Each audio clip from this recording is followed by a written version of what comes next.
j'avais le bac français en première et tout, et c'est au bac français que je me suis dit, bon, bah, dans un an, j'aurai mon bac et j'ai envie de le faire. Et puis moi, j'avais envie de jouer, mais j'avais peur de le dire. Donc écrire un film, c'était aussi me sentir légitime d'avoir un rôle, quoi.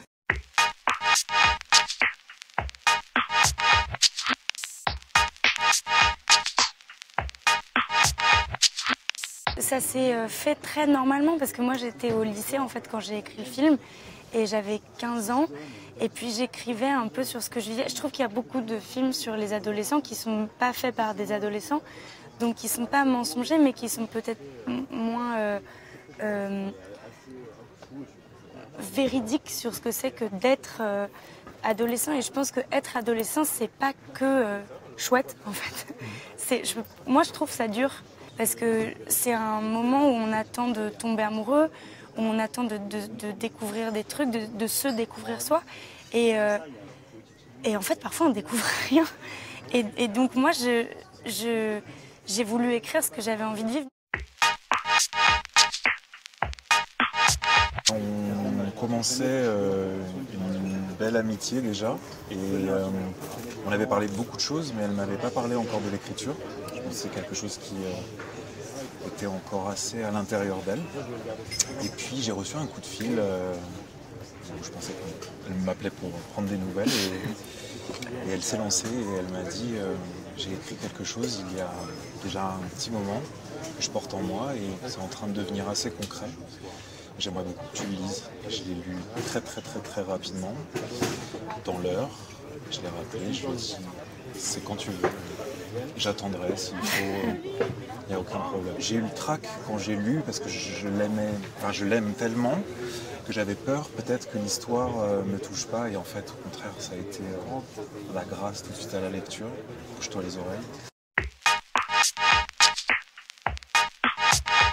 C'est un ouragan, mais c'est un ouragan génial. En fait, je pense que c'est pas qu'un premier film. Un film, au départ, c'est un rêve. Parce que c'est un truc auquel on pense, qu'on imagine, et parfois on s'autorise même pas à imaginer que ça va arriver. Donc c'est pour ça qu'on dit réaliser, je pense.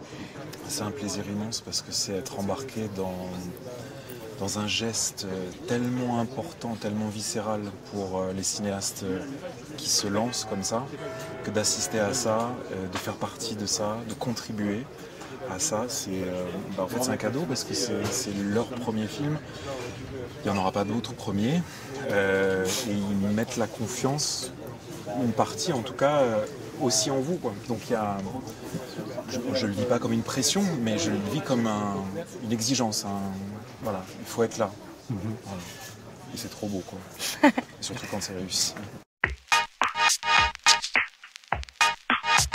Être à Angoulême, c'est génial. Moi, c'est la première fois que je fais ça, en fait. Puis moi, j'adore que le premier festival que je fais soit en France et puis que ce soit là. Il y a un côté quand même qui nous met très à l'aise, je trouve, ici. Et c'est quand même un peu particulier de rencontrer tout ce processus de parler d'un film et tout ça. C'est un peu dur, mais le faire ici, ça me met à l'aise. Donc je suis très heureuse. On le vit plutôt bien. Non, mais c'est particulier parce que c'est un petit film qui au départ devait être rien, quoi. Enfin, qui devait être... Moi d'ailleurs, je savais même pas ce que ça devait être. Et donc de voir un truc aussi énorme que Cannes se poser sur un truc aussi petit que ça, c'était bizarre, mais c'est génial. C'est la reconnaissance aussi d'une profession que moi j'admire. En fait, se sentir aimé, c'est toujours agréable. Donc, se sentir aimé des gens qu'on admire, c'est encore mieux. Et Cannes, c'est ça. Je me suis sentie choisie par des gens qui comptent pour moi, en tout cas dans mon esprit.